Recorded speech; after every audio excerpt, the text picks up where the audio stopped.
Weight loss series day number 5. સૌથી પહેલાં બધા જ મિત્રોને મારા જય શ્રી રામ. આજે કરશું આપણે ટ્રાઇસેપ વર્કઆઉટ. પહેલાં મારશું આપણે ઘૂંટણ ટ્રાઇસેપ. રેપિટેશનમાં ફોકસ કરવાનું રહેશે. રેપિટેશન 40 મારશું. સેટ રહેશે 4. એની પછી જઈશું આપણે સિંગલ ટ્રાઇસેપ.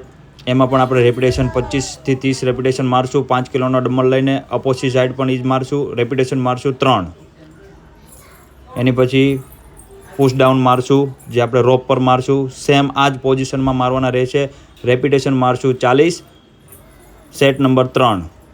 આની પછી તમે 4 સેટ પણ તમે મારી શકો છો કે તમે 4 સેટ મારશો તો બહુ સારું રહેશે. આની પછી રિવર્સ પુશ ડાઉન મારશું. રિવર્સ પુશ ડાઉનમાં પણ સેમ જ મારવાનું છે. બોડી આ રીતના રહેશે અને સેમ રેપિટેશન મારવાના રહેશે અને સેમ રહેશે. અને રોપ પુશ ડાઉનમાં તમારે જોવાનું કે નીચે આવીને હોલ્ડ કરવાનું રહેશે. રેપિટેશન તમારી ઉપર નાખો અને 15 કિલો પ્લેટ નાખીને 20 થી 30 રેપિટેશન મારો તો તમારું એક ટ્રાઇસેપ વર્કઆઉટ સારો રહેશે. આ જ વર્કઆઉટ તમે ફોલો કરજો અને કમેન્ટ કરવાનું ભૂલતા નહીં કે વર્કઆઉટ કેવો લાગ્યો. હવે જઈશું લાસ્ટ વર્કઆઉટમાં, કેમ કે આજે આપણે એપ્સ વર્કઆઉટ કરશું, પણ એપ્સ વર્કઆઉટમાં ઓનલી ફોર ફ્લેન્ક મારવાનું રહેશે. આનું નામ ફ્લેન્ક છે. 15 કિલો પ્લેટ નાખવાની છે, 5-5 કિલો 3.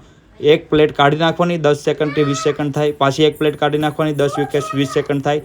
પાછી એક પ્લેટ કાઢજો અને એમને 1 મિનિટનો કરજો અને આ રીતના તમારે 3 સેટ પૂરા કરવાના રહેશે. વર્કઆઉટ ફોલો કરશો. હવે મળશું આના પછીના વિડીયોમાં. ત્યાં સુધી બધા જ મિત્રોને મારા જય શ્રી રામ.